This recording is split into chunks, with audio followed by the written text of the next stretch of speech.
I'm going to now take the opportunity to introduce our keynote performance. Alex Anderson, who is the founder of the Re-Entry Theater of Harlem. Yes, can you hear it? Yes.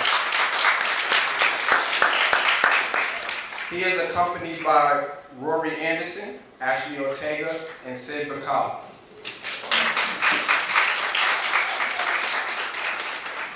I want to also mention at this time that we are joined by Brother James Rooks, our saxophonist, who will be carrying us through this event. So without further ado, the performance is titled, Go Along to Get Along.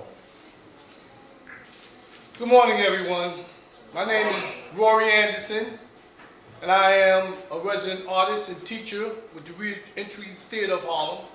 I'm also a returning citizen, someone who experiences challenges of substances and incarceration. Through my experiences, one truth has been clear. To me and the members of the Re-Entry Theater of Harlem, we understand that addiction, mental illness, violence, and crime are not the root causes of the problems that impact our community. They are symptoms of a deeper problem, what we call the disease of dehumanization. Tell me what the disease of dehumanization means.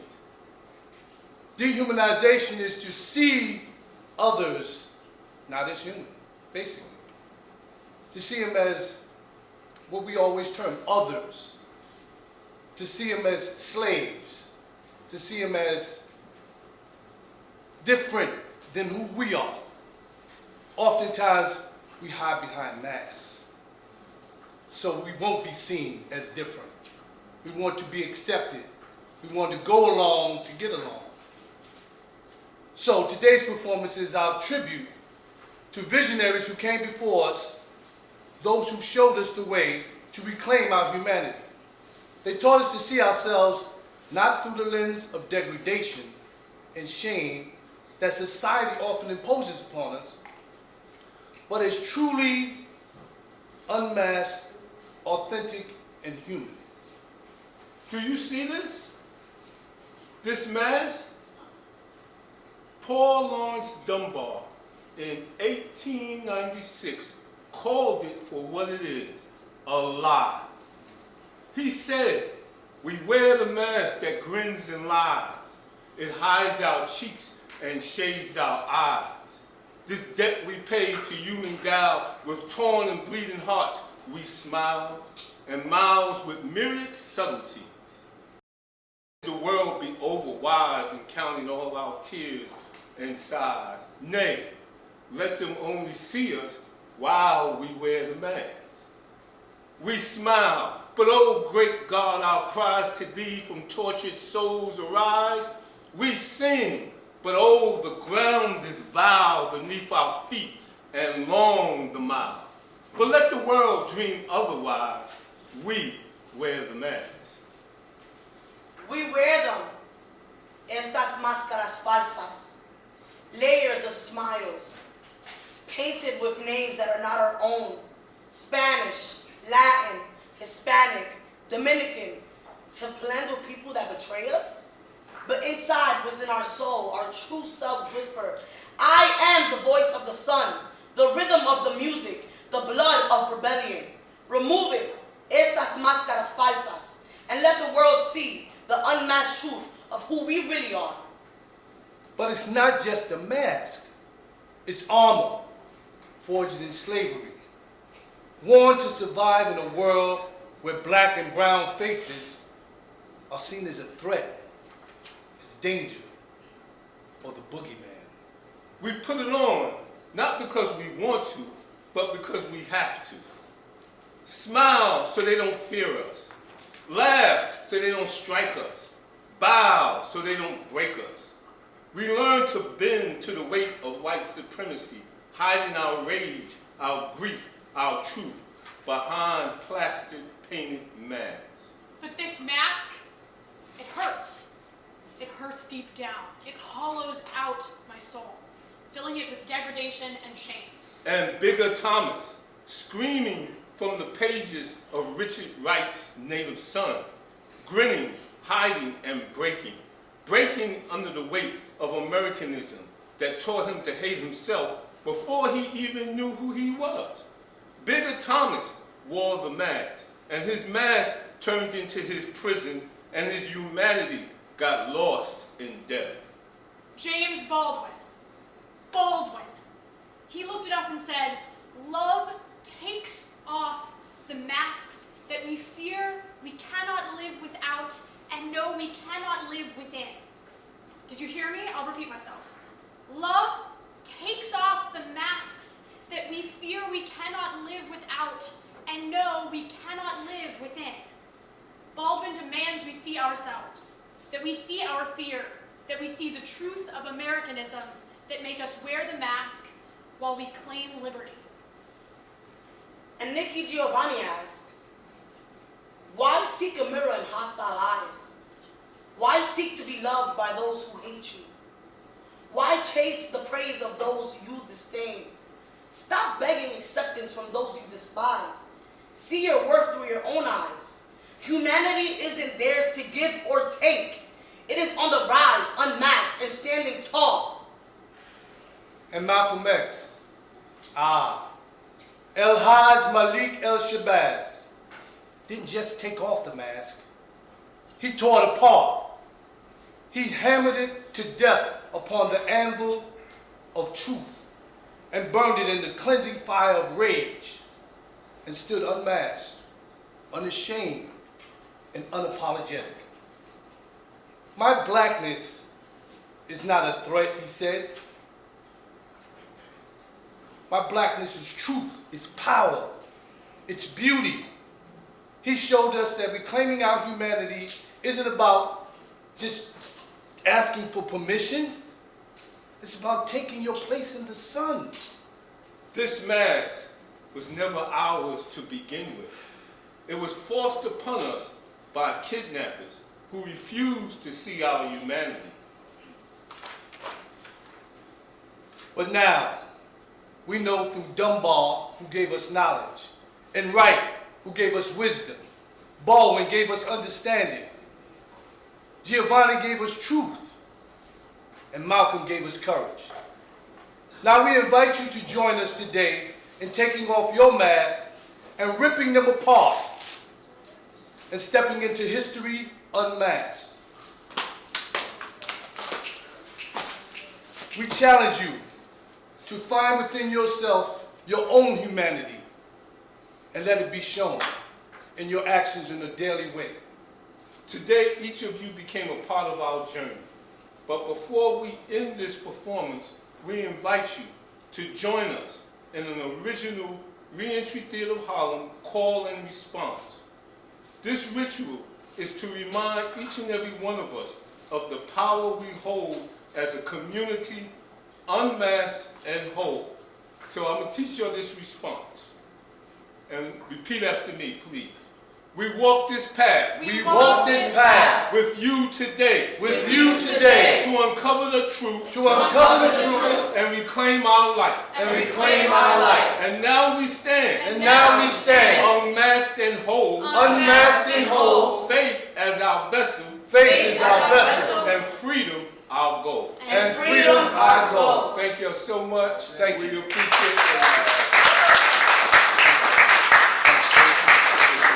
The masks that we gave y'all are to remind y'all of what we're talking about, and that is be yourselves, be authentic, be real, and don't let no one denigrate you, dehumanize you, or Define you. define you. Thank you. Thank you, y'all. Can we give it up? Oh, So wait, before you go ahead.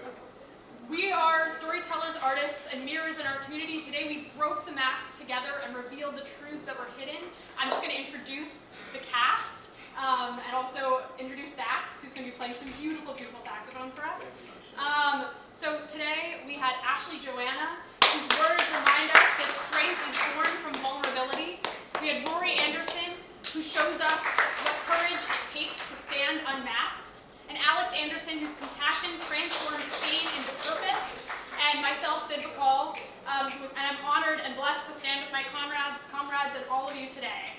Thank you so much, and bless you all, and some beautiful music from Saks. If anybody have any questions for us and want to talk to us, we'll be welcome. Yes, I want to know. I want to push you on the spot now.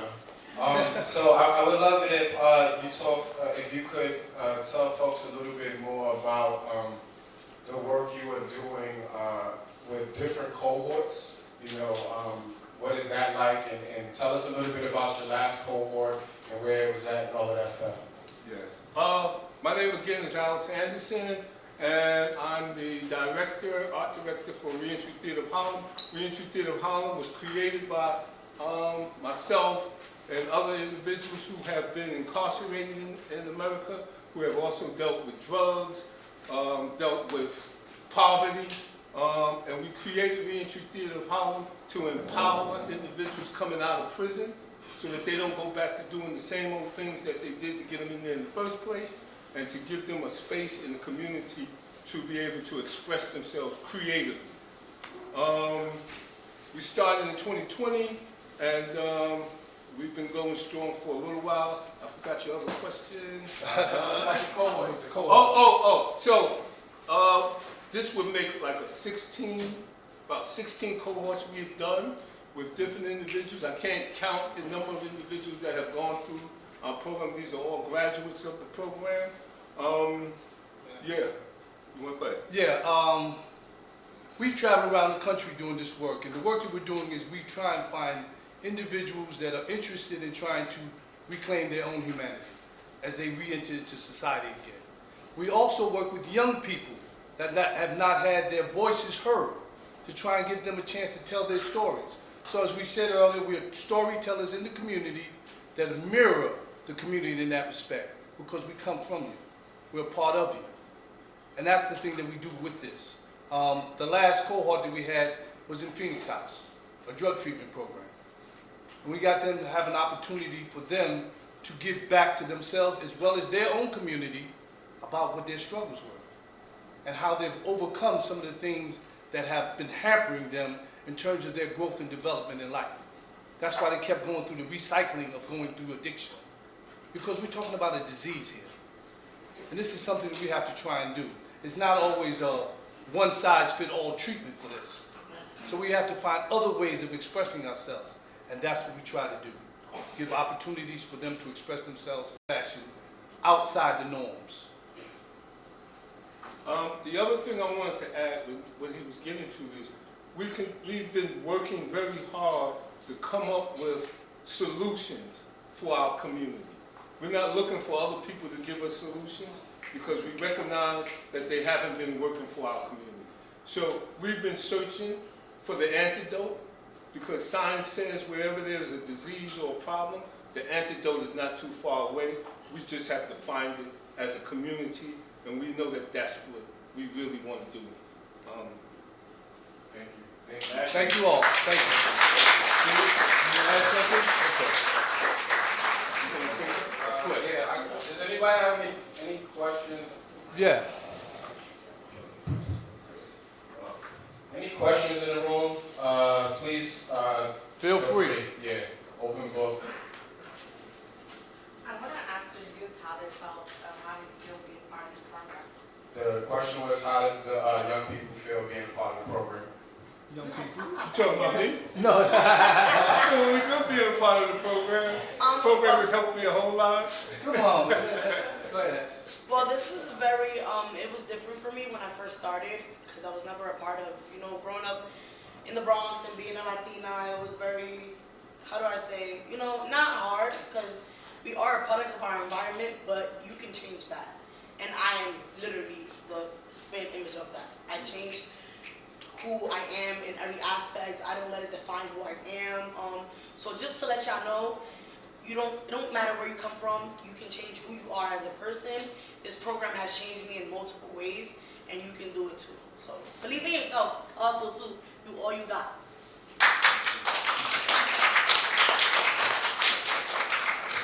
Any other questions? Oh, You in know the back. the other person. Yeah, I'm coming. You don't need the mic. Go ahead.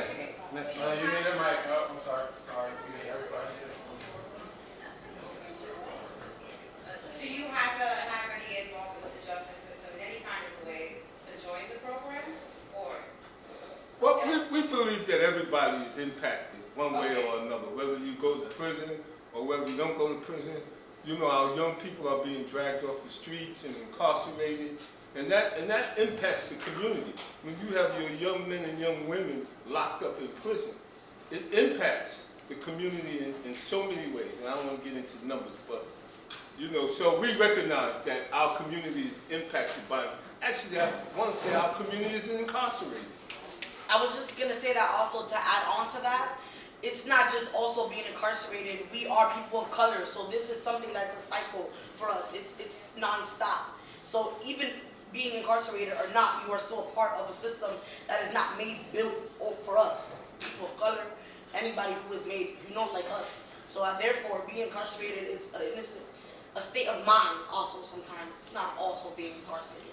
Like in jail. Well, if I was to ask the question and to say, how many in this room know someone that has been incarcerated or has been impacted by the criminal justice system?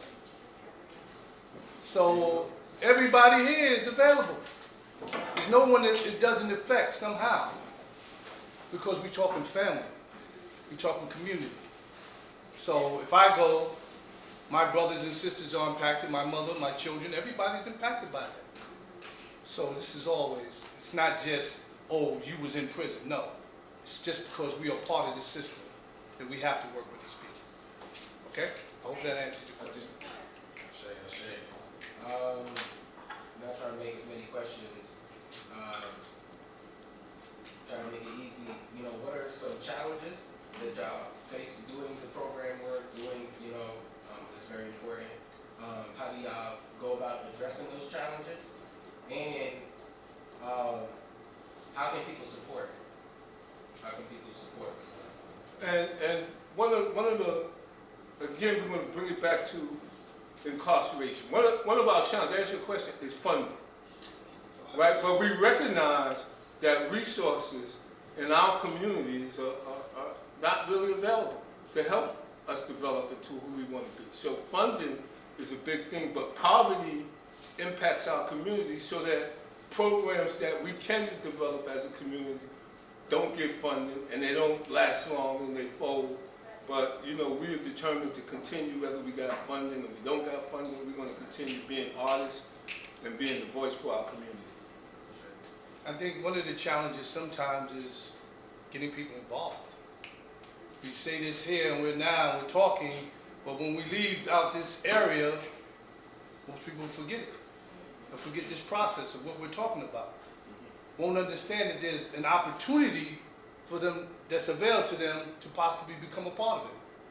So that's one of the other challenges that we have, because we're building cohorts, but we have to find and seek out in certain areas. As we said, we went to Phoenix House.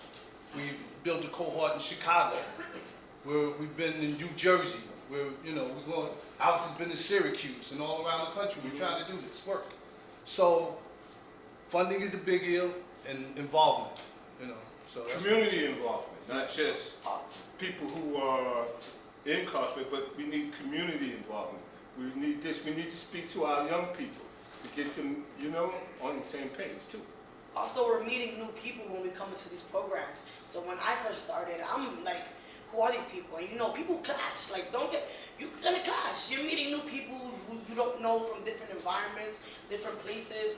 So for it to become a community and then have a show and then, everybody, just like, we did this. Like, we made it, we got this, and we did it together. Because it took a minute for us to, like, when I first, my first group, it was a mess. Nobody got along. Different community, different people. But when it all came together, it was so beautiful. And it's just deeper than, and I came out with friendships out of that. There's a question in the back. Are you a New York City public school vendor? Are you really cheap public school? In the public school system, so you can go into school. Are we a vendor right now? Then we do the application. Yeah, we submitted that. We're trying to get in there. Believe me, we are. It's also part of that question you asked is a very good question, because there you will see where a lot of resistance to this kind of program, because it is focusing on helping individuals transition into a new life coming out of prison. So the stigma of being incarcerated, right, is impacting this work in a very negative way, because a lot of people don't want to deal with people who they feel are a threat, right? And that's the stigma that comes with you once you come out.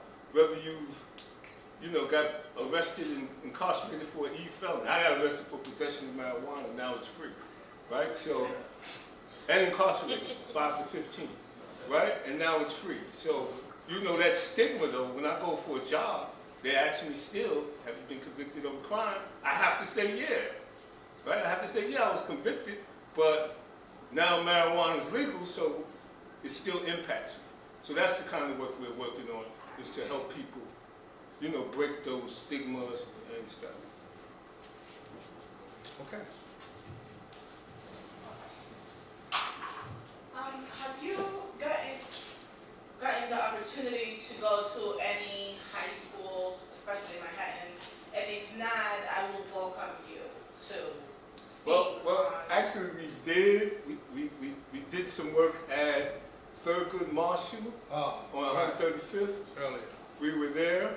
I started a theater group with some 6, 7-year-olds, and because I think High school. high school, but I Thurgood Marshall is a high school. No, it ain't. No, it ain't. It's a elementary school. But I wanted to just say the experience was very powerful. The students, really got into it.